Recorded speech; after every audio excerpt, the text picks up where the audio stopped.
개성공단이 폐쇄된 지 만 1년이 지났는데요. 관련 종목들의 주가도 1년 동안 부진했습니다. 반면 반사이익을 받은 방산주는 사드 배치까지 결정되면서 큰 폭의 상승세를 보였습니다. 박지은 기자가 정리했습니다. 조이너스와 꼼파니아 등 의류 브랜드를 보유한 인디에프. 이 기업은 지난해 2월 10일 결정된 개성공단 폐쇄에 직접적인 타격을 받습니다. 개성에서 생산하는 의류는 지난 2014년 기준 전체 매출의 23%인데 가동이 중단되면서 작년 영업 손실이 전년 대비 40%나 확대된 겁니다. 공단 폐쇄 이후 주가 흐름도 좋지 않습니다.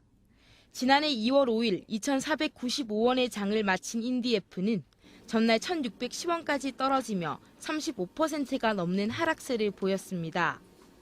다른 개성공단 주들의 흐름도 마찬가지입니다. 같은 기간 쿠쿠전자는 41.7%나 급락했고 한국단자, JST나 좋은 사람들, 신원 등도 적게는 6%에서 많게는 30%까지 하락했습니다. 반면 방산주는 반사이익을 받습니다. 특히 지난해 7월 결정된 사드 배치는 방산주의 호재로 작용했습니다.